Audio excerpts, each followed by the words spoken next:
अगर इतिहास को ठीक से खंगाला जाए तो हमें पता चलता है कि बहुत से योद्धा आए और चले गए, लेकिन वो सभी महान नहीं थे।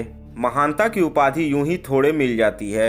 इतिहास में महान कहलाने के लिए वक्त पर भी चोट करनी पड़ती है, जिससे वक्त डगमगाए और आगे चलकर जब भी उस वक्त का जिक्र हो तो आपका नाम जरूर लिया जाए। इतिहास के पन्नों में दर्ज चंद महान योद्धाओं में एक नाम समुद्रगुप्त का है, जिन्हें भारत का नेपोलियन भी कहा जाता है। यह उन महान योद्धाओं में से एक हैं जिन्होंने युद्ध में कभी हार का स्वाद नहीं चखा, अपने साम्राज्य को इतना विकसित किया कि दूसरों के लिए यह केवल कल्पना मात्र थी।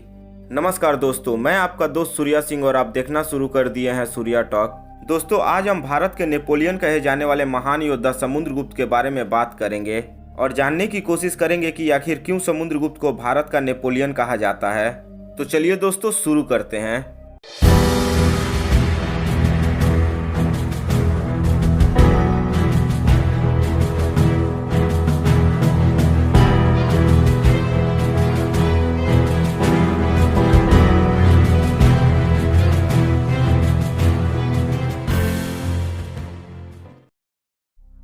भारत जब अलग अलग राज्यों में बटा हुआ था तब सदियों तक राजाओं का राज रहा।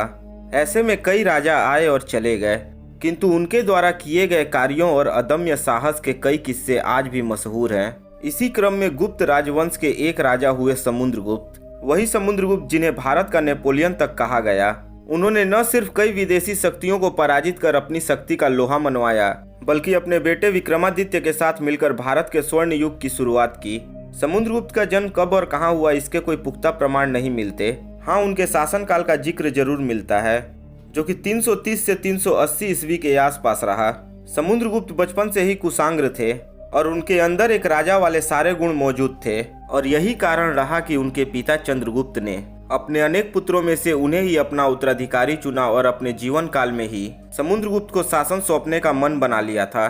चंद्रगुप्त का यह फैसला कुछ लोगों को पसंद नहीं आया, खासकर समुद्रगुप्त के भाइयों को। उन्होंने इसका जमकर विरोध किया, यहाँ तक कि उन्होंने युद्ध तक छेड़ दिया था। वह बात और है कि समुद्रगुप्त ने उनको कड़ी टक्कर दी और उनको मात देते हुए अपनी दावेदारी को पुख्ता किया। इसके बाद तो जैसे उनके हौसलों को पंख लग गए, उन्होंने खुद को पूरी तरह से गुप्त वंश के विस्तार में झोंक दिया। जिस समय समुद्रगुप्त सिंहासन पर बैठे उस समय गुप्त राज्य बहुत छोटा था। सारा देश अनेक छोटे छोटे भागों में बटा हुआ था। इन राज्यों में परस्पर शत्रुता देखी जाती थी। ऐसे में समुद्रगुप्त ने निश्चय किया कि वह अनेक राज्यों को जीतकर अपने साम्राज्य का विस्तार करेंगे। शक्तिशाली साम्राज्य बनाने का उन्होंने दृढ़ निश्चय किया और इसके साथ ही निकल पड़े पूरे भारत को जीतने। भारत जीतने के लिए चलाए गए उनके ज्यादातर अभियान हर क्षेत्र में कामयाब रहे। अपने पहले ही युद्ध में उन्होंने अपने विरोधी 3 राजाओं को हराकर अपनी विजय का झंडा फहराया। इसके बाद उन्होंने दक्षिणापथ के युद्ध में दक्षिण के 12 राजाओं को चित कर दिया। इस युद्ध की खास बात तो यह थी कि वह चाहते तो हारे हुए राजाओं को मार सकते थे, किंतु उन्होंने ऐसा नहीं किया। इसके पीछे शायद उनकी कोई दूरदर्शी सोच रही होगी। राज्यों को जीतने का सिलसिला यूं ही आगे बढ़ता रहा। इसी क्रम में उन्होंने कई विदेशी शक्तियों को भी अपनी शक्ति का लोहा मानने पर मजबूर कर दिया। कहते हैं कि उस कालखंड में उनका कोई भी ऐसा विरोधी नहीं था जो उनके सामने पल भर भी खड़ा हो सका हो। कहते हैं कि जब तक उन्होंने संपूर्ण भारत पर विजय प्राप्त नहीं की तब तक उन्होंने एक दिन भी आराम नहीं किया। वह अपने राज्य को उत्तर में हिमालय, दक्षिण में नर्मदा नदी, पूर्व में ब्रह्मपुत्र और पश्चिम में यमुना नदी तक फैलाने में सफल रहे, और यही कारण है कि उन्हें भारत का नेपोलियन तक कहा गया। प्रयाग प्रशस्ति नामक अभिलेख में समुद्रगुप्त के गौरव गाथा विस्तार से पढ़ी जा सकती है। पराक्रम से अलग हटकर बात करें तो वह वीणा बजाने में भी कुशल थे। उन्हें संगीत की अच्छी समझ थी। वह बहुत अच्छे संगीतकार थे। उनके द्वारा बनवाया गया कई सिक्कों में इसकी झलक देखने को मिलती है। उनमें वह वीणा लिए हुए नजर आते हैं। इसके अलावा वह एक कवि के रूप में भी विख्यात रहे। अपने समय में उन्हें कवियों का राजा भी बोला जाता था। कहते हैं कि अक्सर वो अपनी सभाओं में कविता पाठ करते थे। हालांकि उनकी रचनाओं का संकलन कहीं नहीं मिलता, जिस कारण कई लोग इसे पूरा सच नहीं मानते।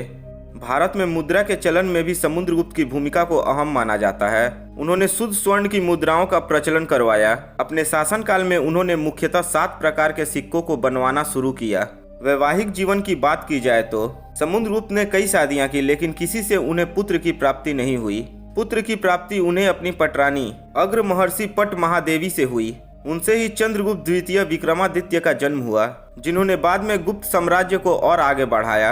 अपने शानदार शासनकाल के बाद 380 के आसपास समुद्रगुप्त ने हमेशा के लिए अपनी आंखें मूंद ली। वह भले ही अब दुनिया में नहीं है, किंतु उनके व्यक्तित्व का हर एक पहलू आज भी लोगों को प्रेरित करता है। तो दोस्तों, यह थी समुद्रगुप्त की कहानी। आपको कैसी लगी कमेंट बॉक्स में लिखकर हमें जरूर बताइएगा। अगर यह वीडियो आपको अच्छी लगी हो तो वीडियो को लाइक करें, अपने दोस्तों के साथ शेयर करें, और अगर आप सूर्या टॉक चैनल पर नए हैं तो चैनल को सब्सक्राइब करके बगल वाले बेल आइकन को जरूर दबा दें, ताकि आने वाली वीडियो का नोटिफिकेशन आपको सबसे पहले मिल सके। तो दोस्तों, मिलते हैं अगली वीडियो में। जय हिंद, जय भारत।